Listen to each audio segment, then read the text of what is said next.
La cultura vive. Una jornada, un espacio para compartir temas de interés que últimamente venimos cambiando dentro de las diferentes manifestaciones de la cultura. El sanjuanero, Gamal Michelen Estefan. Un vanilejo, Luis Mejía Oviedo. ¿Qué tal, Gamal? ¿Cómo estás? Muy bien. Luis Mejía Oviedo. Todo bien, sí, gracias a Dios. Nos encontramos en la sala Ramón Oviedo. Es una sala de exposición del Ministerio de Cultura de la República Dominicana. Una ocasión muy especial donde, además de compartir para beneficio de nosotros y de ustedes los televidentes la exposición del momento, también nos permite ser nuestro estudio y compartir con nuestros invitados. ¿No es así, Gamal? Muy cierto. Y hoy tenemos un amigo invitado muy especial. Este es importado de España. Es el arquitecto, pero vamos a decirle escultor también.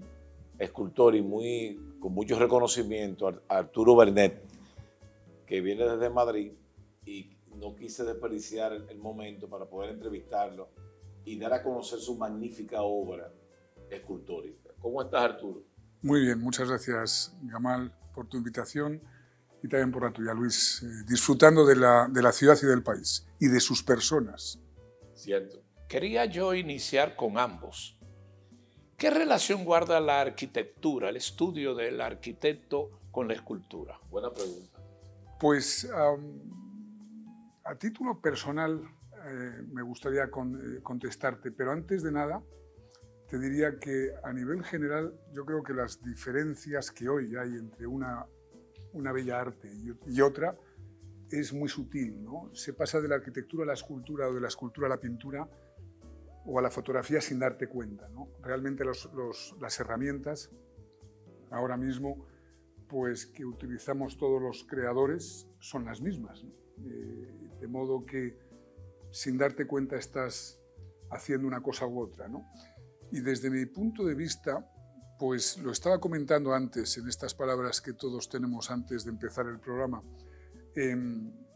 Yo tengo una educación y una experiencia dilatada en el mundo de la arquitectura y mi inspiración y mis mayores placeres vienen a través de ver la arquitectura, ¿no? Y es como consecuencia como empiezo a trabajar como escultor. Bueno, he hecho la pregunta adrede porque, como les he dicho otras veces, los estudios de Gamal son de arquitectura y ha corrido tiempo y ha pasado cursos estudiando y participando de la arquitectura. Gamal, en esencia, lo que es un arquitecto, él es un gestor cultural, pero cuando usted lo ve y lo comparte, y usted es arquitecto. Y me gusta cómo estás definiendo a Gamal, porque efectivamente, en esencia, es arquitecto. Yo creo que ves, al final, la arquitectura, o la escultura, o la pintura no deja de ser un lenguaje que nosotros entendemos, aplicamos y utilizamos para todo. Pero vaya la pregunta para ambos. Uno de los conflictos que yo más gozo entre el arquitecto y el ingeniero, ¿cuál es más importante? Los dos, pero ¿qué sería de un ingeniero si no hay un buen arquitecto? Y así es la vida. Entonces, me recordaste algo ahora mismo. Fue lo primero que yo escuché cuando entré a la universidad. Roberto Vergés, el profesor, nos recibió, lo primero que escuché, y empezó diciendo esto. no me diga. El ingeniero es un especialista. Él sabe mucho de poca cosa. Y sabe tanto de tan poca cosa que al final lo sabe todo de nada. El arquitecto no es un especialista. Él sabe poco de muchas cosas. Y sabe tan poco de tantas cosas que al final sabe nada de todo. O sea, el arquitecto es un individuo que de todo opina. Mira Le Corbusier, Charles-Édouard Jeanneret, el arquitecto suizo. Pintaba y muy bien. Hizo amistad con Picasso, hacía pintura cubista. Correcto. Pintaba. Como yo te he dicho muchas veces que hay poetas que pintan y pintores que escriben poemas. Sí. Que no es lo mismo. Lorca era poeta, pero pintaba. Lo que pasa es que Lorca hasta con las palabras pintaba. Gime en canciones redondas. ¿Qué es lo que es una canción redonda? O sea, él te hace imaginar Lorca te hace imaginar. El almidón de su enagua me sonaba en el oído como una pieza de seda arrancada por 10 cuchillos. Las cosas que tú imaginas con Lorca escribiendo son fantásticas.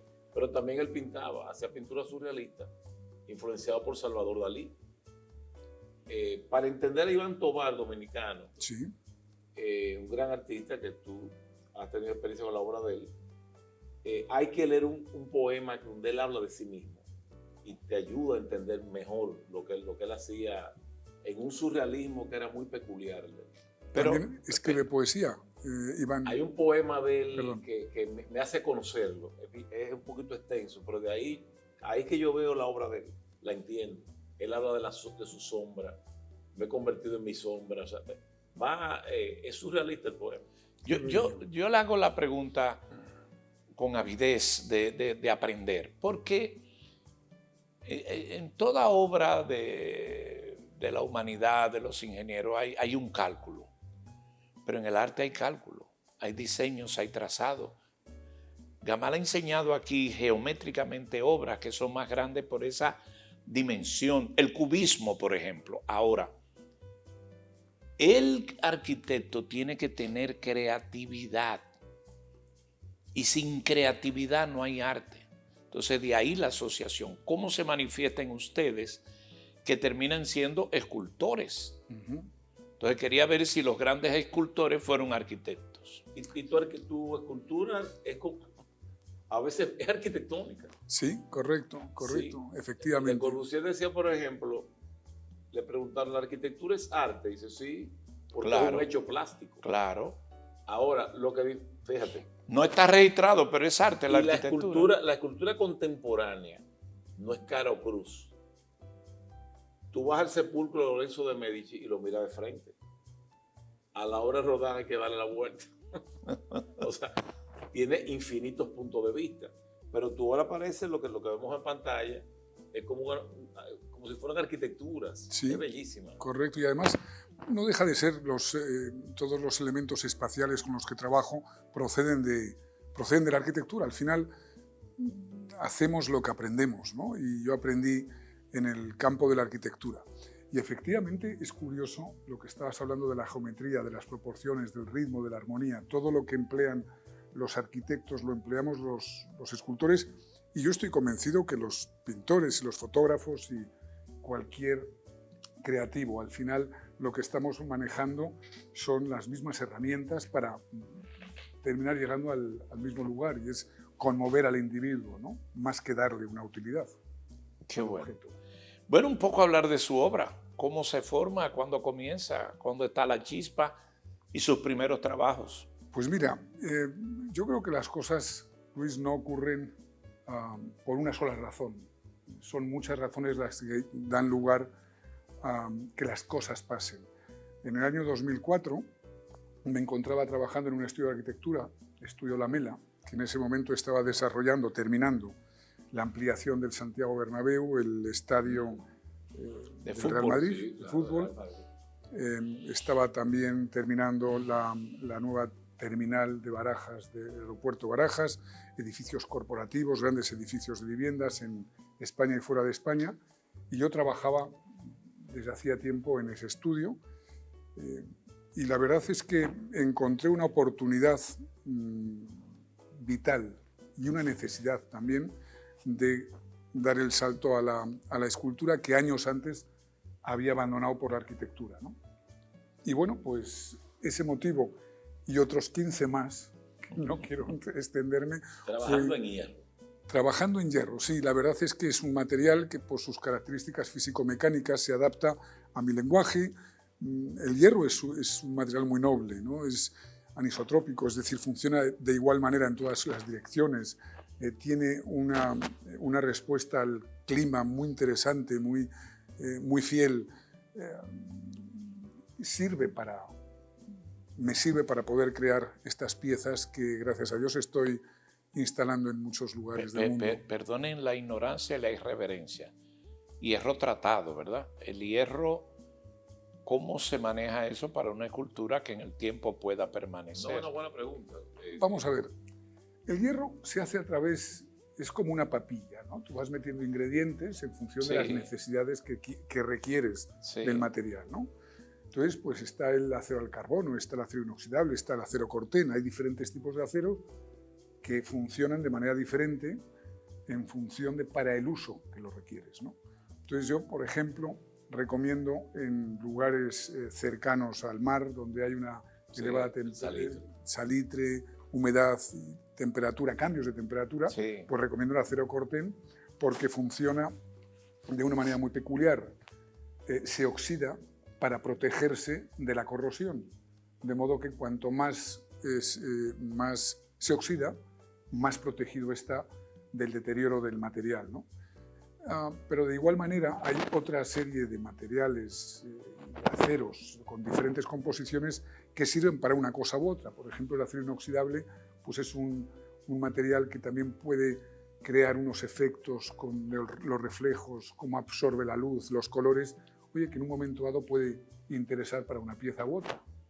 Qué bien. Entonces, eso por lo menos identifica un trabajo de calidad en el tiempo. Efectivamente, que es gratuito, que es lo más divertido de esta operación. ¿Qué vemos aquí? ¿Qué estamos viendo de su obra? Pues mira, ahora concretamente esta es una escultura que instalé en Coral Gables, en Miami, una pieza divertida, ¿no? De arte público. Arte público. Funciona, fíjate, además... ¿Cómo funciona eso en Coral Gables? ¿Quién le pide eso? ¿Cómo llega? Esto quería comentarte, Luis, que es muy bonito. Resulta que cuando... digamos, en Miami está dividido en varios barrios. Sí. Cada barrio tiene una alcaldía o un equipo de políticos y de técnicos que gestionan un área, ¿no? Cuando un desarrollador o promotor inmobiliario va a hacer un edificio de viviendas o de oficinas o un hotel, un porcentaje del presupuesto, creo que es el 0,5 o el 1%, están obligados a destinarlo a arte público, directamente, esto como un impuesto, o como si parte de la licencia de obra se destinara a arte público. Muy interesante copiar esa disposición. Ley, no sé si está vigente con Trujillo, que tenía que haber arte público. Ahí se desarrollaron los murales de Belazanetti. Sí. Ajá. Es que me parece fantástico, es una obligación lo que estábamos hablando antes, ¿no? Por ahí por Cebicos hay obras de arte público, hay un artista dominicano que hace arte público, pero no es usual tenerlo acá. Ajá. Y el proceso además tiene interés porque el promotor, el empresario, con ese dinero obligado a arte público, propone a la ciudad artistas y obras. O sea, él no decide, digamos, él propone y Dios dispone, ¿no?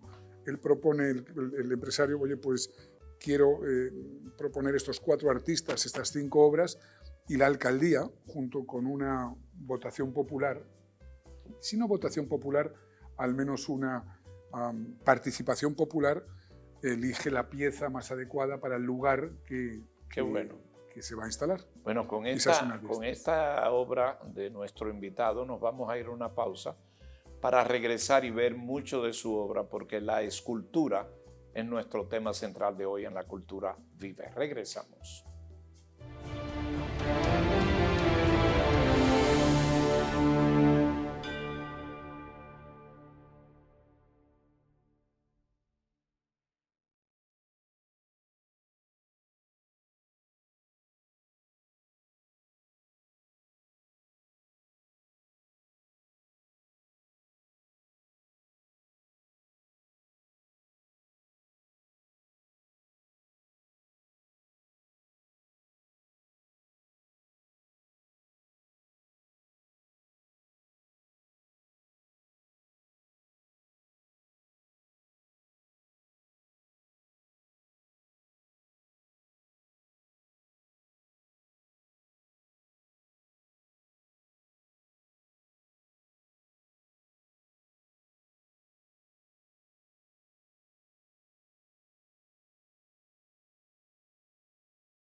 La cultura vive. Hoy hablamos de escultura. Qué interesante, Gamar, todas estas informaciones, todos estos detalles. Un artista invitado que nosotros vamos a disfrutar de su obra. Arturo, y el tema, el verbo esculpir, por ejemplo, una escultura en bronce, ¿qué hace el artista? La modela. Ajá. En barro y eso, pero la modela, no la talla. No es el caso de que Miguel Ángel se faje con un bloque de mármol inmenso, que hubo que subirlo por el río Arno, por el puente, para hacer el David, pero fue a talla, ¿verdad? Ajá. Claro, tú eres escultor, pero tú armas las cosas. Correcto. Un artista americano muy famoso, fantástico, que seguro que conocéis todos, que se llama Richard Serra, tiene un libro que se titula o se subtitula con todos los verbos con los que él hace la obra, que además es del mismo modo que hago yo la mía, ¿no? Plegar, soldar, repasar, pegar, doblar, en fin, pues todos pintar, efectivamente. Entonces, todas estas maneras en las que se manufactura el hierro, pues es la otra manera en la que se esculpe. Etimológicamente no debiera de llamarse del mismo modo, porque nada tiene que ver. Estallar, efectivamente. Pero, sin embargo, bueno, pues es una acepción universalmente conocida y terminamos llamándonos escultores los que tallan, y los que no tallamos. Y en el caso de la policromía sobre el metal, tú usas pocos colores en una pieza. Exacto. Generalmente es monocromática o sin color. O sea, el color he empezado a utilizarlo precisamente debido a los viajes que he empezado a frecuentar a este país y a México y a otros países y ciudades donde el uso del color es mucho más intenso y más atrevido que en Europa o en Asia, ¿no? Fue a raíz de numerosas visitas al Museo Antropológico de México. El de México es extraordinario. Extraordinario. Es extraordinario. O sea, es un museo que te impresiona. Y muy buena arquitectura. Además, efectivamente. No solo el nombre del arquitecto. Pero no es Mijares Augusto Álvarez, puede ser. Creo que sí. Puede ser. Creo que sí. Que tiene una fuente enorme en el centro del patio. Y ahí hay ¿Qué estamos viendo aquí, Arturo? Bueno, pues esta obra tiene un especial sentido para mí. Y os explico. Cuando doy el salto de la escultura de pequeño formato, de la escultura de sobremesa, a la escultura de mayor formato, de mayor tamaño, fue cuando tenía apenas 19, 20 años y mis recursos eran muy escasos, ¿no? Entonces se me ocurrió en su momento, pues hacer una escultura de la forma o del uso o del formato de una mesa para que pudiera tener salida y poder hacer otra, ¿no? Y bueno, en ese momento, hace ya más de 40 años, decía a ese cliente, a ese coleccionista, oye, me has comprado una mesa y yo te regalo la escultura que hay en ella, ¿no? Ya 30, 40 años después lo hago al revés. Claro. Me compran la escultura y le digo al coleccionista, me has comprado la escultura, yo la mesa te la regalo, ¿no? Al final no deja de ser una excusa para poder andar, ¿no? Yo creo que se aprende trabajando y no se puede dejar de hacerlo para poder evolucionar. Qué bien, esa es parte. ¿Aquí qué vemos? Esta es una pieza pequeña, de reducido formato, que precisamente presenté por primera vez, bueno, en una exposición en Madrid y posteriormente en el Museo de Arte Moderno aquí en Santo Domingo. Es una pieza que denomino cabeza, pero lo más curioso de esta escultura en concreto es la pintura. No se ve porque es una imagen fija, pero es una pintura que se llama en el argot de los pintores camaleónica, que vi utilizar por primera vez en un taller. Se adapta a algo. Va cambiando con la incidencia de la luz del sol o de la luz.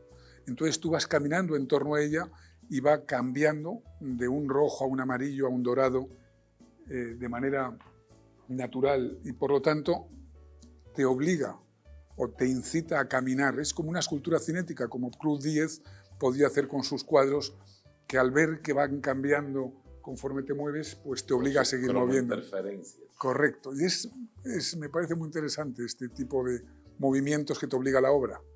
Y no has hecho obras pequeñas como si fuese la maqueta de una obra mayor. Correcto. Pero no le llamo maqueta, Gamal. Entiendo. Sí, no le llamo maqueta. O sea, yo creo que una maqueta, un modelo, un mock-up, es algo que sirve para llegar a algo. Para llegar a algo. Pero ya en la pequeña tú llegaste a algo. Hay veces que sí. Hay maquetas que son esculturas, que se cometen en esculturas. Hay maquetas que ahí se quedan, ¿no? Y no son esculturas. No hay una razón coherente y racional para poder determinar la diferencia entre una y otra. Yo lo siento y así lo hago. Esta obra sigue una misma línea. ¿Cómo influye las inclinaciones en su concepto de diseño y de estructura? Luis, es una cosa curiosa porque no, es más bien el entorno el que me ha llevado a hacer estas inclinaciones, a no manejar el ángulo recto, la ortogonalidad, ¿no? Al final nosotros vivimos en un entorno ortogonal, perpendicular, en el que tanto las paredes como el suelo y el techo nos conlleva a vivir o nos obliga a vivir en un espacio completamente ortogonal. Y no somos conscientes, porque lo tenemos ya es pura introspección, ¿no? Precisamente este tipo de obras, yo me he dado cuenta, de mayor o menor tamaño, sirven para poder percibir de forma diferente el espacio en el que habitamos. Y dinamiza, efectivamente. La diagonal dinamiza el espacio. Correcto. El universo es curvo. En la naturaleza nada crece con ángulo recto. Efectivamente. Es un de lenguaje manera lineal. Tú ves, por ejemplo, una mata de trinitarias que son bellísimas. Pero la trinitaria es un árbol bipolar. Tú no sabes para dónde que van a coger las flores. Esa libertad. Y el universo de Einstein es curvo. Él quiso Dios, claro. Pero el universo es curvo. Tanto, eso yo no lo entiendo bien, pero lo he leído de él, que dice que hasta la luz viaja de manera curvilínea. Correcto. Y crece de manera logarítmica. Al final, la matemática está en todas las creaciones que hemos hecho y que hizo Dios, ¿no? La matemática está en la música. Hasta en la música, efectivamente. Pero es interesante verlo hasta ahora lo que he visto, porque demanda también más trabajo. No es tan fácil, porque lo rectangular, lo clásico, te ayuda más, pero aquí hay que tener cuidado para... Son soldaduras. Claro, y el efecto visual tenga ritmo, ¿verdad? Que tu ritmo de apreciación sea interesante. Hay dos cosas que has comentado, Luis. Una, al principio, hablando de los ingenieros. Muchas de mis obras están trabajadas con un equipo en el que hay ingenieros de cálculo para que las esculturas permanezcan estables y no conlleven un vuelco, sobre una dificultad posterior. Y efectivamente es la diagonal la que, como comentaba antes Gamal, dinamiza el espacio. Y a mí personalmente, cuando el espacio lo entiendes como algo estático, que lo es, precisamente es lo que hace darle un dinamismo que te hace percibirlo de otro modo. Qué bien. Bueno, vamos a seguir viendo. Tú sabes los ángulos rectos en arquitectura, que vivimos rodeados de eso. Hasta te hiere un poco. Esa arista es dura, es fuerte. Fíjate cómo Gaudí lo evita. Antonio Gaudí, que decía, el ángulo recto es humano, la curva la hizo Dios. Es divina, sí. Bueno, aquí mantenemos el mismo criterio, pero ahora sí que es interesante cómo usted se va a un solo color. Ajá. Esta es de las primeras obras en las que utilizo un solo color, efectivamente, y en el que de alguna manera busco el contraste con el entorno en donde estaba instalada. Al final, muchas de mis obras son diseñadas, creadas para un espacio específico, ¿no? Y esto me sirve pues, para tomar decisiones en toda la creatividad de la escultura, ¿no? ¿Cómo hay boceto? Por supuesto. Sí. Hay boceto, hay maqueta, hay modelo en 3D, antes de llegar a esto. El tema de la luz, la sombra, la imaginación, ¿cómo se manifiesta? ¿Cómo lo maneja usted esto aquí? Bueno, pues precisamente en esta obra en concreto que estamos viendo, el color blanco es el que mejor refleja la luz y por lo tanto absorbe, o sea, se perciben las sombras de manera más evidente, ¿no? Y hace de la escultura un objeto más espacial. El claroscuro. Efectivamente, el entorno era especialmente oscuro. Pero qué interesante, qué Y interesante. fíjate, la palabra diseño. Diseño viene de designio. Y designio te habla de porvenir. Vamos a contextualizarlo en medio de este término de inteligencia artificial.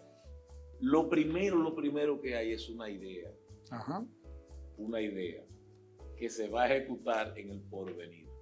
Pero lo primero siempre es la idea. Por Y ahí supuesto. vamos a Platón. Tenemos que generar una idea.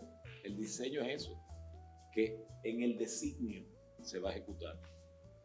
Qué interesante eso, o sea, diseño e idea.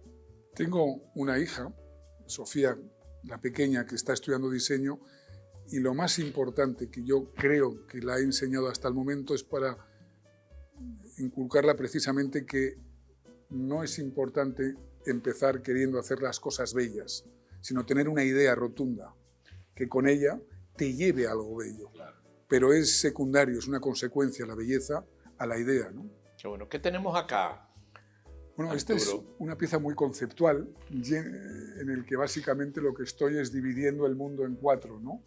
O sea, es en un entorno vegetal, en un entorno tremendamente natural. No tiene que ver nada con la cruz. No tiene que ver con la cruz. Al contrario, tiene que ver... Vamos a ver, yo creo que el diálogo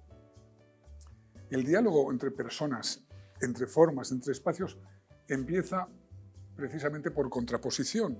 O sea, algo blanco sobre blanco. Si yo estoy de acuerdo contigo y contigo, pues no terminaremos hablando de nada, porque no... Y termina rápido la conversación. Y termina rápida y aburrida, ¿no? Precisamente en ese espacio, está a las afueras de México, son enormes árboles, enormes formas orgánicas, como decía Gaudí. Bueno, pues quise contraponerlo con un ángulo recto. Y esto básicamente es un homenaje al ángulo recto. Ahí es lo contrario. Justo lo contrario. A la naturaleza libre. Y usaste una palabra interesante, porque la obra de arte dialoga. O sea, hay que crear un diálogo. Fíjate, la escultura es interesante porque la escultura tiene que ver con su entorno. O sea, la escultura sobrevive en un espacio que es transitable. En este caso, le puedes dar la vuelta. O sea, lo que te decía de lo que es Caro Cruz. Ya la escultura tiene infinitos puntos de vista. Para ver los burgueses de Carlyle hay que darle la vuelta. Qué bueno. Bueno, vamos a una pausa, vamos a regresar en breve. Estamos hablando de escultura. Nuestro invitado, don Arturo Español, y con una experiencia, como usted la está viendo, sumamente interesante. Regresamos.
Estamos en La Cultura Vive, hoy con la escultura como fondo de principalía en la conversación dentro de una de las ramas de la cultura. Un invitado muy especial y vamos a seguir viendo su obra. ¿Qué tenemos acá? Pues uniéndolo con lo que estábamos hablando antes, es otro ejercicio de contraste, es un espacio tremendamente sereno, serio, oscuro, sombrío, y quería, bueno, pues con la escultura cambiar el carácter, ¿no?, del espacio. ¿Y es bueno, color rosa? Pues el color rosa surge de un chicle, de un chupa chup que de niño utilizaba, que precisamente se hizo de ese color para incitar a chuparlo, ¿no? Y la verdad es que estuve persiguiendo este color durante varios años hasta que encontré esta muestra, que precisamente es curioso porque te entran ganas de chupar la escultura, ¿no? Qué bueno. Yo tengo un problema con las esculturas, que me gusta tocarlas. Ajá. Y en los museos no se puede. Está prohibido. Ahí tengo una experiencia muy bonita en un museo nacional en España, que está en Valencia. Me organizaron una exposición con cerca de 70, 80 obras. Creo que tienes un libro de esa exposición, ¿no? Y propuse, como todas las esculturas venían cedidas temporalmente por coleccionistas a los que yo me puse en contacto con ellos, le propuse a la directora de entonces, a la directora del museo, que la exposición se llamara Se ruega tocar. Porque lo que me interesaba es que las personas lo tocaran. No va a pasar nada, son piezas de acero, ¿no? Y no me dejaron, lamentablemente. Pero sí, yo creo que debiera de poderse tocar. Y el bronce es bueno tocarlo. La temperatura, sí, el peso, también Tú te identificas cosas, ¿no?, más cuando lo haces. Sí. Yo creo que he contado esto por una vez. Hay una obra de Rodin que es fantástica, la edad del bronce, perfecta. Y hay réplicas, claro, porque es fundición en bronce. En el Met de Nueva York, un tipo grandísimo y fuerte. Sir, o sea, y yo le dije, yo no le voy a hacer daño. O sea, me llama la atención tocar el bronce, me gusta. Kamal, en algunas exposiciones que hago, no sé, aquí no se dio el caso en Santo Domingo, pero en otros países me ofrezco y viene digamos, a hacer un camino, una guía por la exposición a grupos especiales. Y algunos de ellos son ciegos. Ciegos que van a un museo. Tuvimos una experiencia. Es maravilloso ver cómo estas personas, con guantes o sin guantes, esto ya no deja de ser un procedimiento, cómo van interesante analizando eso. la pieza y la conocen mejor que una persona que tiene ojos. Sí. Yo pedí un permiso una vez en el Museo de Arte Moderno, en algo de escultura, para traer personas no videntes. Y le pedí permiso para que la tocaran. Y a la par que es emocionante. Son 15 personas. Viven más que el que ve la obra. De verdad. Dibujan, los no videntes dibujan, esto Sí. es real. A veces yo me pregunto cómo sueñan. O sea, ¿cómo sueñan? O sea, Viven soñando. No, yo le pregunté a uno de ellos y me dijo que sueña formas de tocarla, pero la sueña. Sí. Y que es diferente el que es de nacimiento al que lo El que se adquiere. adquiere. Sí. Ah, totalmente. Hay otra cosa que más me gustaría compartir con vosotros. También en estos grupos he tenido algunas personas con síndrome de Down y chupan las piezas. O sea, a través, en fin, estamos hablando de que nosotros utilizamos sin ningún problema la vista, pues porque está socialmente admitido, podemos hablar porque también está admitido, pero no podemos chupar. O sea, a mí no me presentan a una persona y le das la mano y luego la chupo, porque no se puede, no está admitido, y tampoco se puede chupar las obras de arte. Pero no deja de ser un dato importante para incorporar a tu percepción de la obra, ¿no? Sí, pero qué interesante. Aquí tenemos una más suya de tantas que tenemos aquí en cartel. Muy pequeña, luego por la relación con el ser humano. Efectivamente, estas piezas, estas esculturas, algunas son maquetas, la mayor parte se convierten en esculturas, y esto es un ejercicio propuesto, sugerido por el director de la Fundación Juan March, una de las, Manuel Fontán del Junco. Me imagino que le conocerás, Gamal, con tus frecuentes visitas a Madrid, a España, y es un fantástico director de institución cultural que me sugirió hacer en formato pequeño tantas esculturas que tengo instaladas en diferentes países del mundo. Qué bueno. Yo pienso que la escultura... bueno, aquí tenemos más para exposición pública, ¿verdad? Correcto. Estos son un Espacio. ejercicio de damas y soldados. Son concretamente damas que están, bueno, pues, colonizando un espacio público. Esculturas verticales tremendamente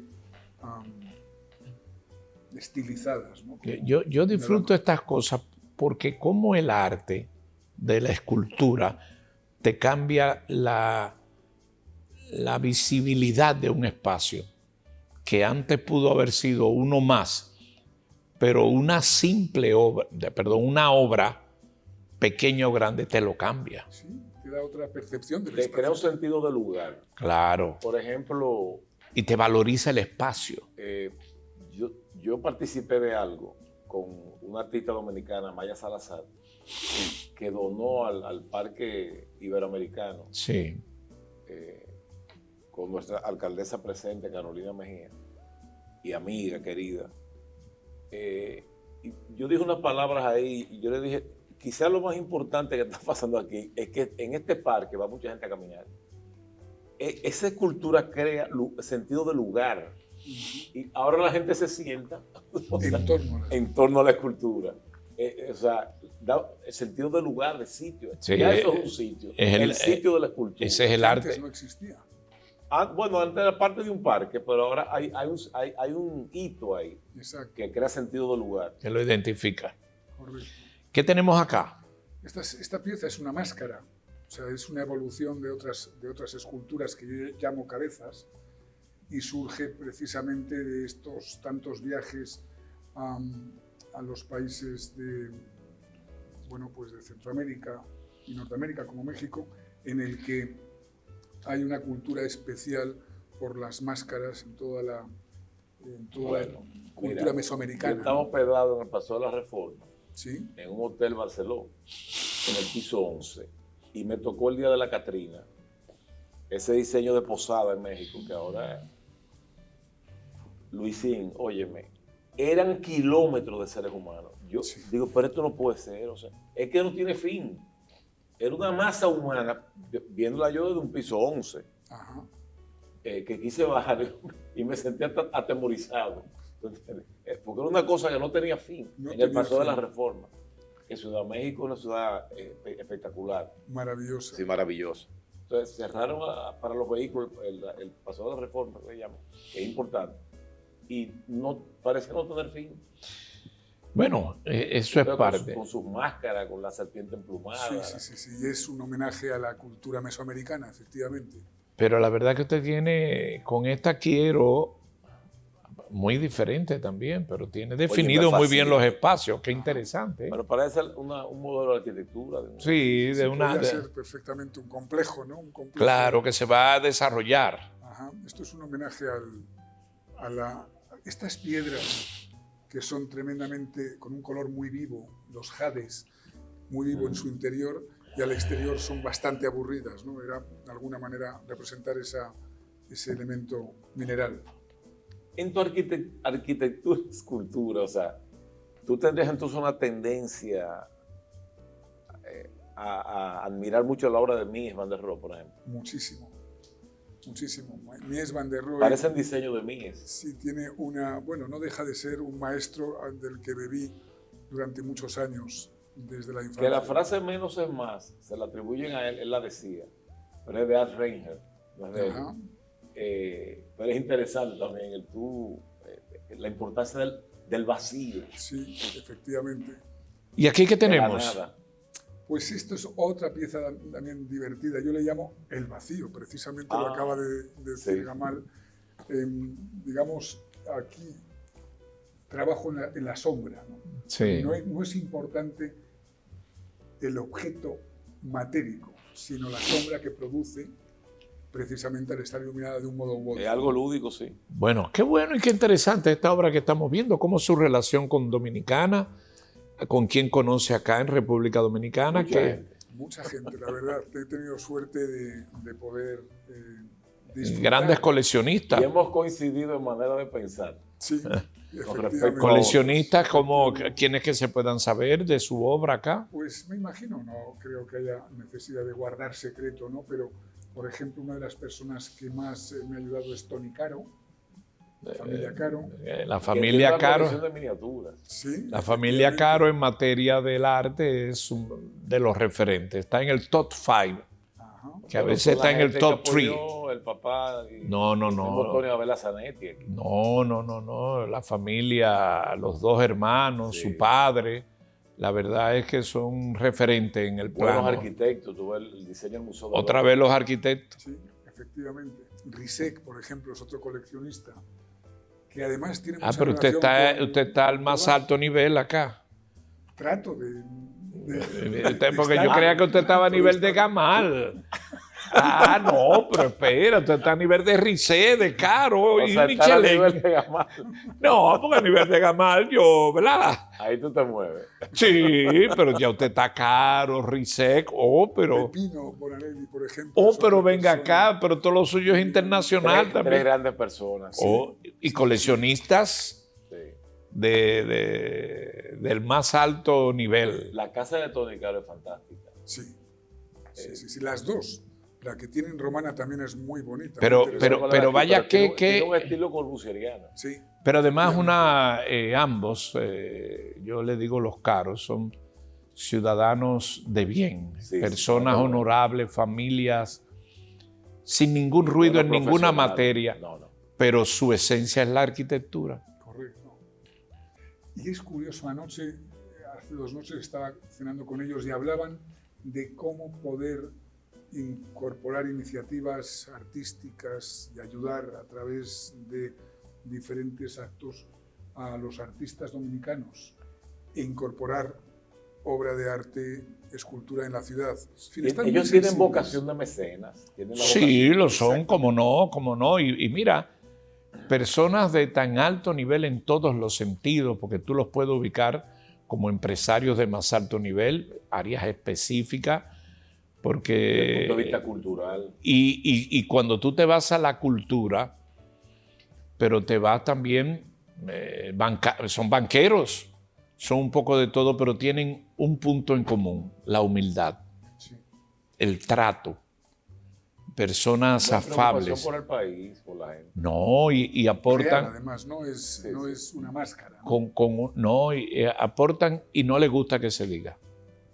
O sea, que hay toda una familia, así que no es que le felicito, ahora le entiendo, usted está en el inside, como lo dicen acá. Ya vamos terminando, pero me Porque queda tú esta pensabas hora. que si solo era amigo mío. No, calificaba tanto. Eso está bueno.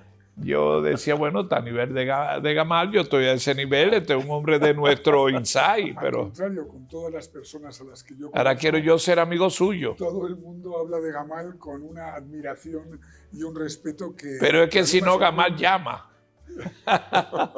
Decía al principio que desconfío Pero de es Gamal, que ellos buscan a Gamal. Oye.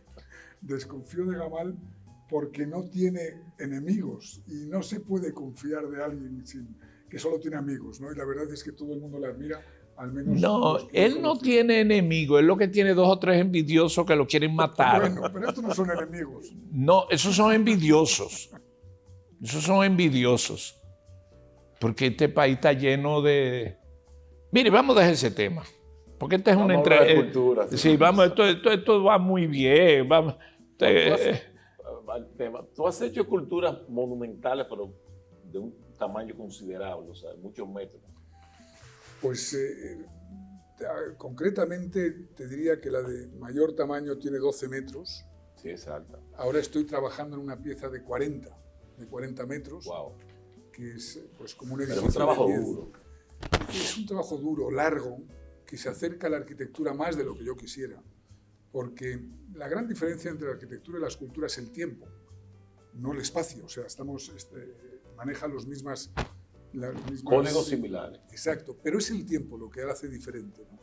Y la verdad es una escultura ya de cierto que supera los 20 metros, empieza a tener unos puntos en común con la arquitectura importantes. ¿no? Sí. Pero Arturo, este programa está quedando con una deuda porque Gamal es el que trae los invitados, pero yo armo cosas aquí que quiero armar con usted. O sea, tenemos que armar un programa para con ambos, entonces yo entrevistarlo y hablar de los escultores. Hoy, como ya yo viendo su currículum, su obra, no vamos un día a hacer un programa para hablar de Rodin. Viendo algo. Claro, viendo la obra de los grandes que ustedes puedan comentarle, Rodin, Michelangelo, Donatello. Sí. Estoy aquí. Un próximo viaje tú me llamas. Entonces ya en lugar de su obra, para que usted nos dé la visión suya sobre los grandes artistas, escultores. Será un placer aprender. Al revés, bájemele algo, maestro. A propósito, antes de despedir, ¿cuál es el escultor que es para usted el mejor? Es una pregunta hiperbólica como antes. Sí, ellos me responden. Sí. Pero te diría, yo tengo una especial relación con la escultura vasca, que trabaja la geometría y de esa tradición vasca. Oteiza, Chillida, Palazuelo. claro. Son 3, Palazuelo, que es de Madrid, pero en cualquier caso tiene una relación con ellos muy estrecha. Digamos, son los 3 arquitectos españoles que más me han... Qué bueno. Que más he tenido relación, pero los hay latinoamericanos, americanos... No podemos dejar de hablar de Botero. No tengo relación conceptual ni de estilo, pero me parece que ha aportado... Pero ya tenemos armado un programa ahí sumamente interesante con los artistas. Bueno, qué interesante el programa. Termina hoy esta jornada, una más de La Cultura Vive, esta vez de la escultura.